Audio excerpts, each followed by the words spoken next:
Good morning, good afternoon, good evening, good night, I guess. Thanks for joining everybody.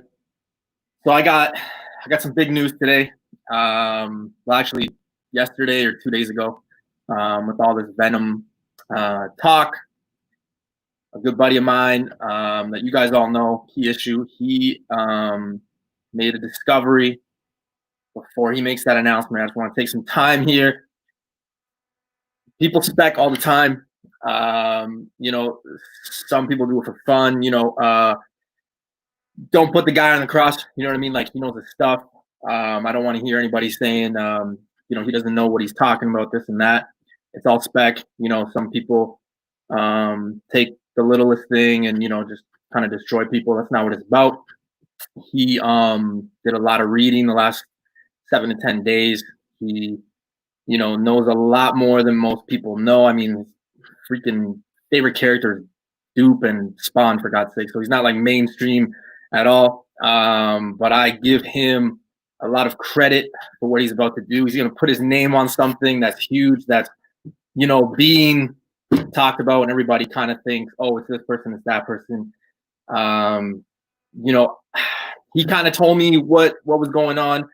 I kind of didn't want to read the whole thing because I wanted my natural reaction to happen. So yeah, guys. So without further ado, I'm gonna bring in Key Issues, the man of the hour. Now this is not gonna be a long one because we have a show tonight at 7:30, but he is gonna be announcing the reveal of virus. He thinks he cracked the code.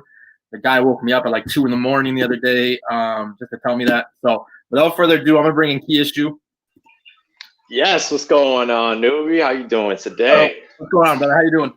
Not bad, not bad. I see t-shirts and sleeves are optional in our chats moving forward. Always, it's your boy. But firstly, it's hot over here, okay? Secondly, the gym's just opened up Friday, so your boy is blessed right now. Blessed. So, part two of the good news. Before you go, I just want to take some time to, go to the chat. Paul, thanks for joining. Austin, Sana will be joining us a little bit later on our show at 7:30. Panda is also going to be joining, so make sure you guys check out one of the nicest guys in the community. Lucy, how you doing? Hey. What's going on? Chili's pull list. Austin, I think I said that. Appetite for collectibles. Yeah, I got to talk to you after this. Beta. All right, guys. So I'm going to put everything. Oh, and Kingpin, thanks for joining, brother. So I'm going to put everything to Keys. Keys has got a few things. I'm just going to bring up some images. He's going to basically tell you from the beginning to the end what he thinks, what he came to. Again, guys, he's been reading Venom for like 7 to 10 days now, nonstop. So, yeah, if you guys haven't already, make sure you subscribe to him as well. So, yeah, without further ado, Keys, take it away, man. All right, man. So, I don't know about 7 to 10 days straight, but it's been periodically. Let's be real here. All the major keys is what everyone's focusing on. This author comes out with, Dylan Brock, comes out with Noel, and all these major keys. But nobody's really kind of paying attention to in between the story and in between the panels here. So, what do we know about this virus guy already? We know that, A, his first appearance is highly debated, whether it's 26, whether it's Free Comic Book Day. Yeah, so we know that he has beef with Eddie Brock. It's flat out said in the Free Comic Book Day book. He calls him out by name, and he says, "You've taken something from me, taken everything from me." So we know that he's probably been around for a little while now, and most likely has known Eddie for a long time. In that Free Comic Book Day book, he goes away on a little glider, right? And he leaves a pumpkin bomb. This is a callback potentially from Venom issue 1, where we got a jack-o'-lantern appearance. Turns out to be an imposter, but it's all good. That guy is selling stolen goods to a bunch of criminals, and they chirp him. They tear him apart. They're like, that is a stupid helmet, yada, yada, yada. And later on in the issue, he gets his eyes gouged out by Venom, or at least one eye. So automatically, the man has a bone to pick right off the bat. And to be honest, although it is a new character, I think it's a little too obvious that it could be him. I mean, the whole pumpkin helmet, the pumpkin bomb being left on the free comic book day, I think it's a little too obvious there.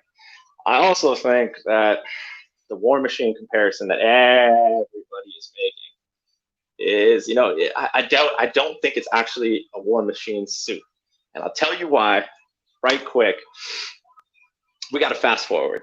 We're going to fast forward to, I think it's issue 6. Don't hold me on that one. Venom? Yes, Venom, sorry. We're introduced to Rex. And Rex, spoilers, turns out to be a symbiote. And in this issue, I'm pretty sure he's prepping. I'm pretty sure he's prepping to fight that giant symbiote dragon. And Rex hooks Eddie Brock up with an array of weapons.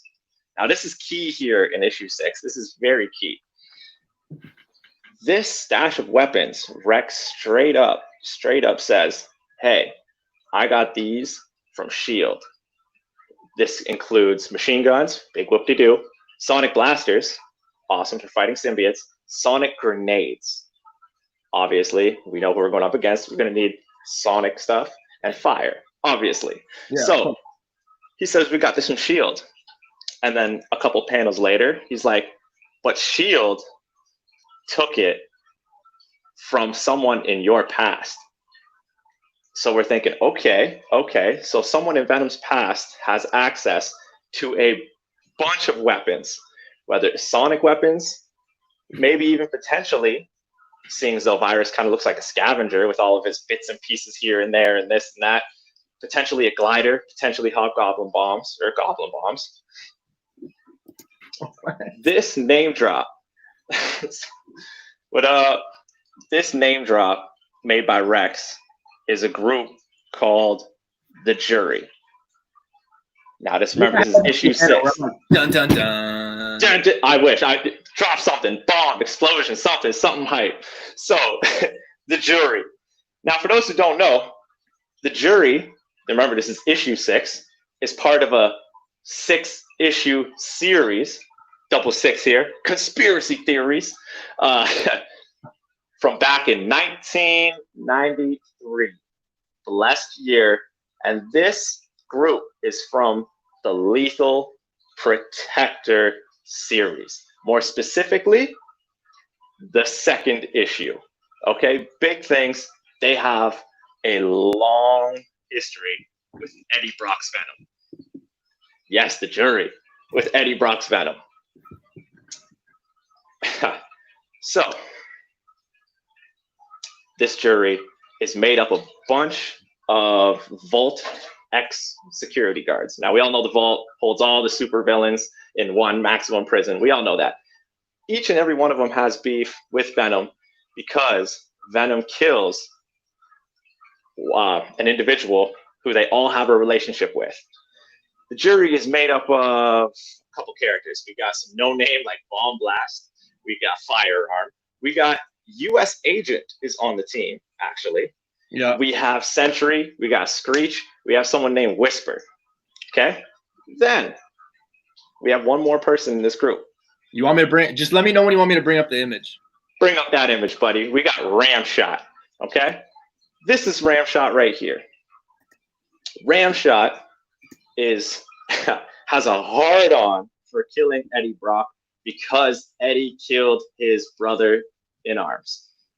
At the time, but right before he joined the jury, remember it's 93, it's going way back, he was a drug addict, he was facing grief, problems, much like how Eddie Brock was kind of going through that transitionary phase where he was going through a lot of loss, and that fueled him up to be the tank known as Venom. So they have similarities there. Now, if you guys take a look at this thing right here, you notice that giant red dot in the middle of this man's chest. Everyone thought, hey, Virus, War Machine, old Iron Man suit shares the same red dot. I'm just saying, possibly Mr. Cates does not want to make another new character, because, I mean, he's already thrown in Dylan, he's already thrown in Null. These are huge names.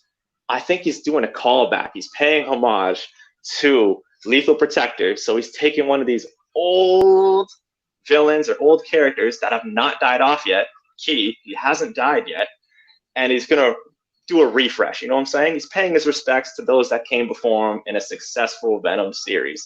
Now, notice on his left-hand side there, you'll see a little tendril, little tube, as well as one jacked shoulder blade armor. And from that jacked shoulder blade armor, you can see a little bit of like a, I don't know if that's armor going towards the red dot there. You see that, Joel? Yeah. Good. It's cool. I'm good. So you can see that there. Bring up Virus for me, buddy. Okay. So I'm gonna. So as we can see, Virus has the same red dot. His one jacked shoulder has the same, almost a similar armor, very similar armor, but he also has that little hose or tendril, whatever you want to call that, on the side.